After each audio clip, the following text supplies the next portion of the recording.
Salam sejahtera, Bapak, Ibu, saudara-saudari sekalian. Apa kabarnya? Sangat senang bisa bertemu dalam Sapaan Gembala GKI 5 bersama saya, Pendeta Ima Frontantina Simamora. Mari kita bersatu dalam doa sebelum pemenungan firman Tuhan. Tuhan yang sangat baik, kami bersyukur untuk segala anugerah penyertaan Tuhan. Kiranya kasih Tuhan menolong dan melingkupi kami hingga setiap kami boleh merasakan perjumpaan dalam kasih-Mu. Dalam Yesus kami mohon Tuhan tolonglah. Amin. Perenungan firman Tuhan terambil dari Yesaya 6 ayatnya yang ke-8. Lalu aku mendengar suara Tuhan berkata, siapakah yang akan kuutus dan siapakah yang mau pergi untuk aku? Maka sahutku, ini aku, utuslah aku. Bapak, Ibu, saudara-saudari yang terkasih dalam Yesus Kristus, untuk menjadi seekor elang yang cakap terbang dan bisa handal menghadang derasnya atau kerasnya gelombang angin, seekor anak elang berlatih terbang. Tahukah kita cara yang dilakukan oleh induk, raja wali atau elang untuk mengajari anaknya? Seekor induk elang akan menjatuhkan anaknya.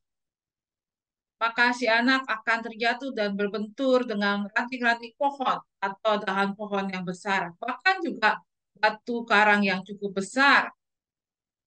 Lalu sampai akhirnya si anak akan belajar untuk mengepak-ngepakkan sayapnya. Dan akhirnya sampai anak elang ini akan terbang. Makin lama makin alih sampai dia bisa cakap terbang, maka si induk elang ini akan melepaskannya. Tapi juga kalau misalnya induk elang ini melihat anaknya semakin lama dia terjatuh dan hampir mendarat ke daratan, bahkan mungkin membuat anak elang ini menjadi payah dan hampir mati, maka dengan secepat kilat induk elang ini akan mengambil anaknya lalu membawa anak elang ini untuk terbang lagi kembali ke sarangnya dan juga akan melatih kembali dengan cara yang sama. Bapak, Ibu, Saudara yang terkasih dalam Yesus Kristus, bayangkan kira-kira anak elang itu punya nggak ya pilihan mau apa tidak mau untuk dijatuhkan oleh induknya dalam hal belajar terbang? Anak elang ini tidak punya pilihan. Pilihannya cuma satu, tidak ada pilihan dua atau tiga. Pilihannya mau nggak mau, dia harus mau dijatuhkan oleh induk elang itu. Pilihannya ketika dia jatuh, dia mau tidak mau akan harus mengepakkan sayapnya. Makin lama harus makin cepat, makin cepat. Karena itu adalah cara untuk menyelamatkan dirinya dari berbagai benturan-benturannya. Dia harus mau ikut apa yang dilakukan oleh induk elang itu. Sekalipun mungkin kelihatan oleh matanya, induk elang itu tidak ada bersama-sama dengan dirinya, ternyata induk elang itu sangat sigap dan siap untuk menyelamatkan anak elang ini ketika anak elang ini sudah sangat payah, bahkan sudah hampir menyentuh tanah. Nah, induk elang ini sangat tahu kapan dia harus menolong dengan cara yang tepat dan waktu yang tepat. Begitu juga dalam kehidupan kita. Dalam pembacaan kita, ini adalah bagian dari kitab Yesaya. Bagaimana Yesaya dipanggil Tuhan untuk menyatakan firman Tuhan kepada bangsa Israel yang saat itu di dalam masa-masa pembuangan dan juga pemberontakan bangsa Israel. Apa yang dikatakan oleh Yesaya menurut firman Tuhan kepadanya bukanlah hal yang mudah. Dia harus mau menyelamatkan, tapi juga menyatakan hukuman atas pertobatan, menyatakan hukuman atas segala keberdosaan yang dilakukan oleh bangsa Israel. Bapak, Ibu, Saudara yang terkasih dalam Yesus Kristus, adakah pilihan bagi Yesaya? Mungkin menurut kita ada banyak pilihan bagi Yesaya untuk mau ikut atau tidak. Tapi bagi Yesaya pilihannya hanyalah satu. Ikut kepada kehendak Allah. Dengan keyakinan iman bahwa Allah akan menolong dirinya. Entah apakah akan berhasil atau tidak berhasil, itu adalah hasil akhir. tetapi ikut bersama kehendak Tuhan Allah, panggilan Tuhan Allah adalah dimulai dari langkah pertama, yaitu jawaban kebersediaan untuk ikut melangkah, ikut dalam panggilan Tuhan, ikut dalam sesuai karya Tuhan dengan tujuan Tuhan Allah dalam kehidupannya saya. Begitu juga setiap kita. Sadar atau tidak sadar, kita semua adalah umat Allah, anak Allah yang diutus dan dipanggil Tuhan. Di masa-masa sekarang, kita mulai dalam pemanggilan para penatua. Kita harus mendoakan setiap orang yang hendak kita tuliskan namanya. Kita harus bertanggung jawab dengan hikmat dan juga ikut serta dalam perjalanan, ziarah, pelayanan setiap orang yang kita panggil. Bagaimana dengan orang-orang yang dipanggil? Lihatlah ini sebagai panggilan Tuhan Allah, sebagai anugerah dalam kehidupan ini. Mungkin akan banyak hal yang tidak menyenangkan, tapi lihatlah itu cara Tuhan Allah melatih kita untuk kita lebih cakap lagi, lebih layak lagi untuk mengerjakan karya Tuhan. Bukankah setiap orang yang setia dalam perkara kecil akan diberkati Tuhan dengan perkara-perkara yang lebih besar?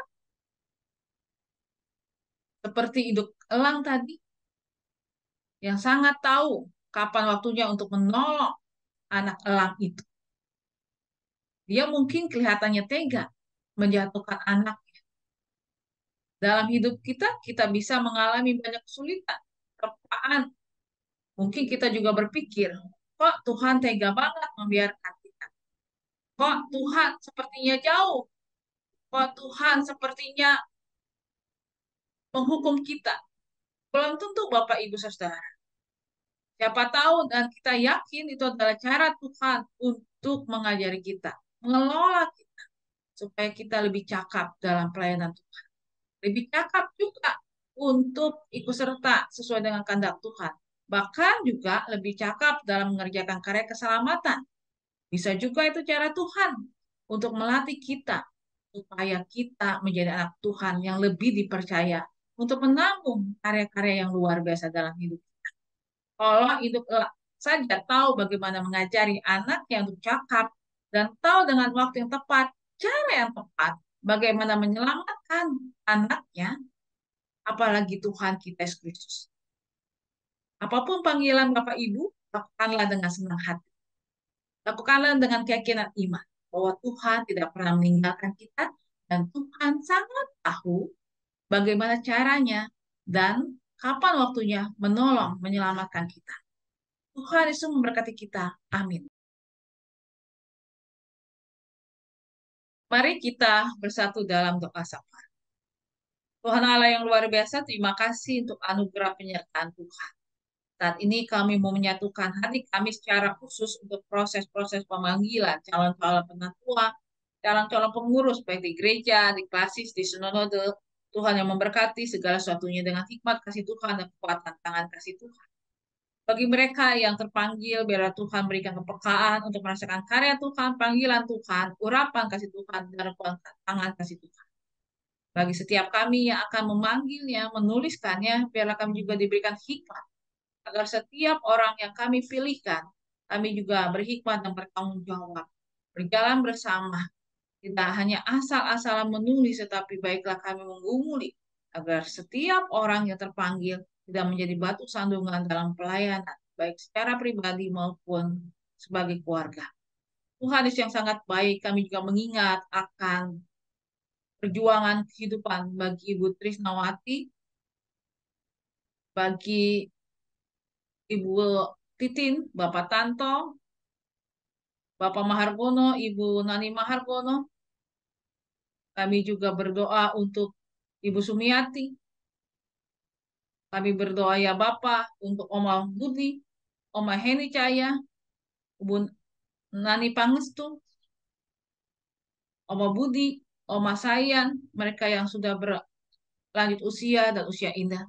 Kami berdoa mereka yang berulang tahun. Tuhan kami juga berdoa untuk mereka yang sekarang ini sedang berjuang akan keterhilangan. Khususnya untuk keluarga Oma Emi. Tuhan berkati dengan hikmat kasih Tuhan dan kekuatan tangan kasih Tuhan. Tuhan Yesus yang sangat baik.